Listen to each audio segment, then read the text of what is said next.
Hello, my name is Jiso, and I'm reading Master Dōgen Shōbōgenzō, and we are on chapter 35, Hakujushi, Cedar Trees.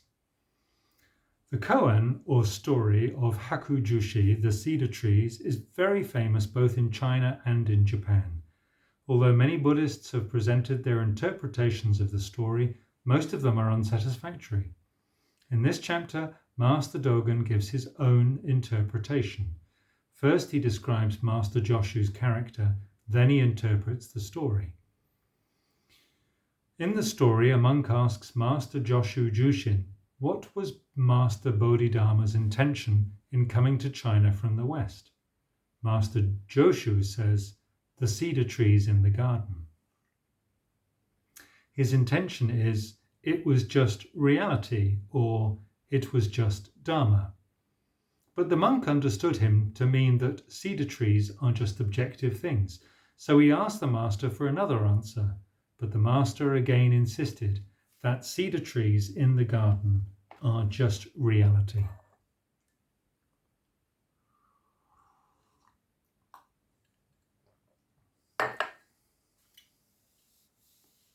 Okay. Great Master Shinsai of Joshu is the 37th patriarch after the Tathagata Shakyamuni. He first establishes the Bodhi mind when he is 61 years old and leaves home to learn the truth. At that time he vows, even if someone is 100 years old, if he is inferior to me, I shall teach him. Even if someone is 7 years old, if he is superior to me, I shall ask him to teach me. Vowing thus, he travels as a cloud through the south. As he continues on his quest for the truth, he arrives at Nansen and goes to do prostrations to the master Nansen Fugan. Nansen happens to be lying down in the abbot's quarters, and when the master comes to see him, Nansen asks him straight away, "Where are you from?" The master says, "Zuizo-in, auspicious image temple." Nansen says, "Have you seen the auspicious image yet?" The master says, "I have not seen any auspicious image, but right now I see a reclining Tathagata." Then Nansen gets up at once and asks, "Are you a novice who has a master, or a novice without a master?" The master replies, "A novice who has a master." Nansen says, "Who is your master?" The master says, "It is early spring and still cold. With respect, master, I am very happy to see you in such fine form." Nansen immediately calls the Ino and says, "Find a special place for this novice." Thus, Joshu joins the order of Nansen, where he directs his energy in pursuit of the truth for 30 years, without visiting other districts at all. He does not waste a moment of time and is free of miscellaneous preoccupations. Eventually, after he has received the transmission of the truth and received the behavior, he resides for another 30 years as master of Kannon-in Temple in Joshu. The facts and features of his life as a temple master are never the same as those of the ordinary masters of other districts. On one occasion he says, "Fruitlessly we stare at the smoking fires of neighbours all around. We have not seen a bun or a rice cake since last year. Thinking of them today, I vainly swallow my spit. Periods of composure are scarce. Sighs are frequent. Among 100 people there is no good person. Those who come here only say they want to drink tea. Unable to drink tea, they leave in anger."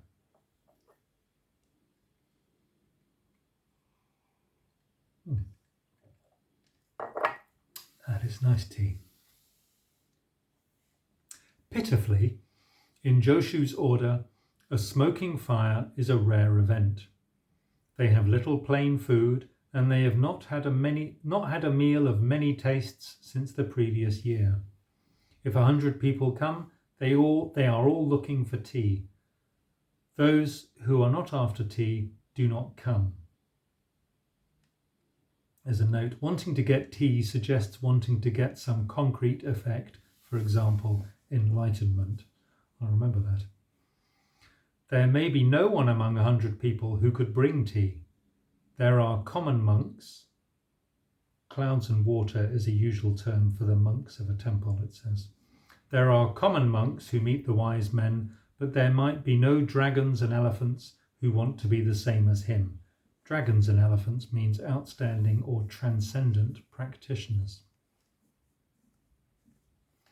On another occasion, he says, considering people throughout the country who have left home, how many can there be who endure a life like mine? A bed of earth and a tattered straw mat. The old elm log pillow is totally bare. I burn no incense before the honoured images. In the ashes I smell only the whiff of cow dung. Cow dung was burned as a heating fuel, apparently. From these words of the truth, we can know the spotless cleanliness and purity of that order. We should study and learn these ancient traces today. The monks were not many. It is said that the assembled numbered less than 20, and the reason was that the life was so difficult to endure. The monks' hall was not large. It had neither a front hall nor a rear washstand. It had no lighting at night and no charcoal fire in winter. We might say that they were the living conditions of a pitiful old man. But the behaviour of eternal Buddhas is like this. Once, when a leg on the Zazen platform broke, they bound it with a charred log and made do with this for years and months. Whenever the temple officers reported that it should be repaired, the master refused. This was an excellent example, rare through the ages. Usually the gruel for lunch and breakfast was thinned out so much that it was completely devoid of grain. They vainly faced empty windows and the dust in cracks. Sometimes they would gather nuts, which the monks of the assembly and the master himself used to enliven their daily diet. When present students of later ages praise this behaviour, although we do not equal the master's behaviour, we assume veneration of the ancients as our attitude of mind.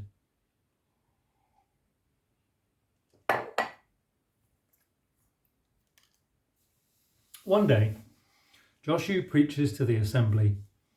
For the 30 years I was in the south, I solely sat in Zazen. If you people want to attain this one great matter, you should see if you can master its principle by sitting in Zazen.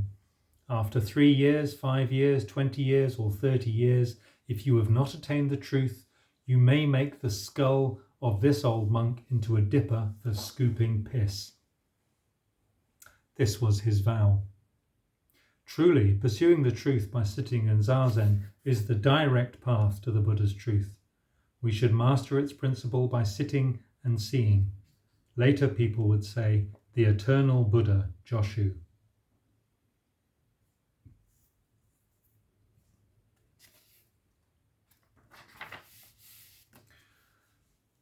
The great master is once asked by a monk, what is the ancestral master's intention in coming from the west? The master says, the cedar trees in the garden. The monk says, Master, do not teach a person with objective things. The master says, I do not teach people with objective things. The monk says, what is the ancestral patriarch's intention in coming from the west? The master says, the cedar trees in the garden. This koan, although it stemmed from Joshu, ultimately is that which all Buddhas with their whole bodies have established. Just who is the boss? The truth we should recognize in the present story is the principle that cedar trees in the garden are beyond objective things, and the principle that cedar trees are beyond the self, because the monk says, Master, do not teach a person with objective things, and because Joshu says, I do not teach people with objective things. What master could be restricted by being master? Because he is not restricted, he may be I. What I could be restricted by being I? Even if restricted, I may be a person. What objective thing could not be restricted by the ancestral master's intention in coming from the West? Because objective things must inevitably be his intention in coming from the West. At the same time, the intention in coming from the West is beyond dependence upon objective things. The ancestral master's intention in coming from the West is not necessarily the right Dharma I treasury and the fine mind of nirvana. It is beyond the concrete mind, beyond the concrete state of Buddha, and beyond concrete things. The present expression, what is the ancestral master's intention in coming from the West, is not only asking of a question and is not only two people having got the same idea, not only the asking of a question and is not only two people having got the same idea. Just at the moment of such a question, it is impossible for the questioner to meet with anybody, and by himself he can attain how much?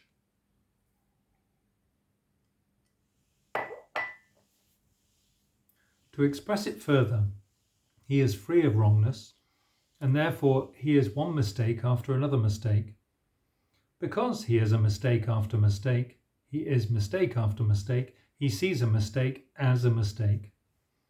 Could this be other than on-hearing silence touching sound? Because the all-pervading soul is free of attachment and detachment, it is cedar trees in the garden. Because the all-pervading soul is free of attachment and detachment, it is cedar trees in the garden. Without being objective things, cedar trees cannot be cedar trees. Even though cedar trees are objective things, Joshu says, I do not teach people with objective things. And the monk says, Master, do not teach a person with objective things. Cedar trees are beyond an old shrine. Because they are beyond an old shrine, they keep on vanishing. Because they keep on vanishing, give me back my effort. Because the state is expressed, give me back my effort, Joshu says, I do not teach people with objective things. What else might he use to teach people? Maybe I am also like this.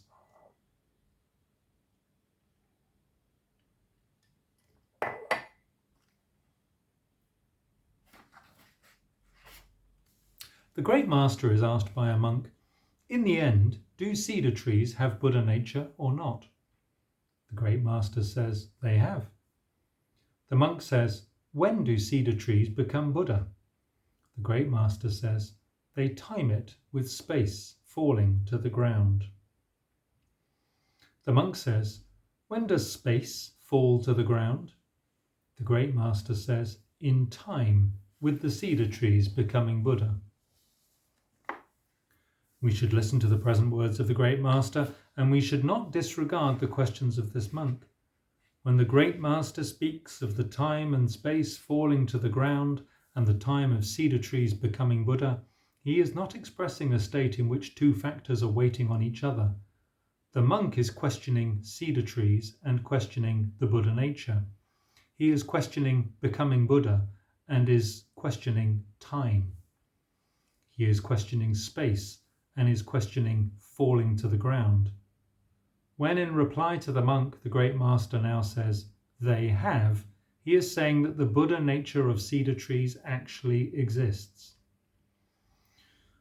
Attaining mastery of this truth, we should thus penetrate the lifeblood of the Buddhist patriarchs. The words quoted here that cedar trees have the Buddha nature ordinarily cannot be expressed, and they have never been expressed. But cedar trees do indeed have the Buddha nature, and we should clarify this situation. How high in the universal order are these cedar trees that do have the Buddha nature situated here and now? We should investigate the length of their age, their life, and their physical bodies. We should identify their families and species. To go further, Do hundreds of thousands of cedar trees all belong to the same caste, or do they have distinct bloodlines? Is it possible that there are cedar trees which become Buddha, cedar trees which undergo training, and cedar trees which establish the mind? Or is it that although cedar trees become Buddha, they are not furnished with virtues such as training and establishment of the mind? What causes and conditions are there linking cedar trees and space?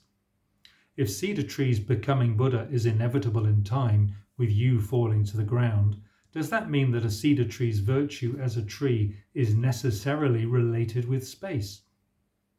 As regards the stages of a cedar tree, is space a cedar tree's initial state or a cedar tree's ultimate stage? We should consider and investigate these questions in detail. Let me ask you, old Joshu, is it because you yourself are a withered old cedar tree that you could breathe life into such vivid thoughts?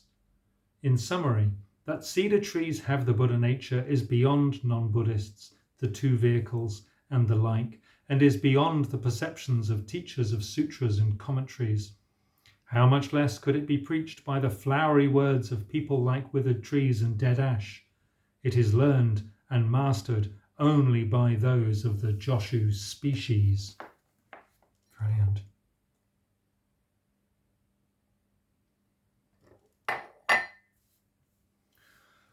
The words now spoken by Joshu that cedar trees have the Buddha nature ask, are cedar trees restricted by cedar trees or not? And is the Buddha nature restricted by the Buddha nature or not? This expression had never been perfectly realized before, not by one Buddha or by two Buddhas. Even those who have the Buddha countenance cannot always perfectly realize this expression of the truth. Even among Buddhas, there may be Buddhas who can express it, and there may be Buddhas who cannot express it. The aforementioned waiting for space to fall to the ground does not describe something that may never happen. And every time when cedar trees become Buddha, space falls to the ground. The sound of such falling to the ground is louder than 100,000 rolls of thunder. The time of cedar trees becoming Buddha, while provisionally described as in the 12 hours, is also the 12 hours themselves. The space that falls to the ground is not merely the space seen by the common and the sacred. There is a unity of space beyond this, which is not seen by other people, but Joshu alone sees it. The ground on which space falls is also other than the ground occupied by the common and the sacred. There is a unity of ground beyond this, which is not reached by the forces of yin and yang, but Joshu alone has reached it. The moment when space falls to the ground, even for the sun and moon and mountains and rivers, must be a matter of timing. Who can assert that the Buddha nature must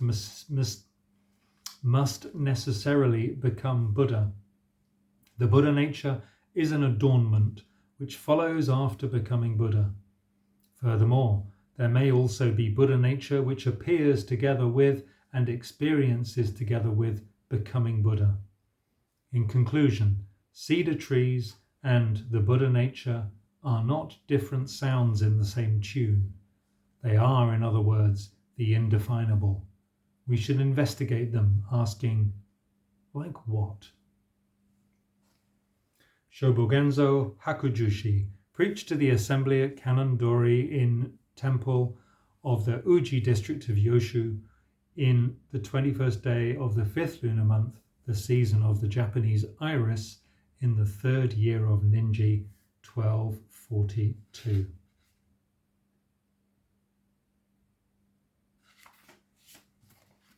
Marvellous. Thank you for listening. Take care.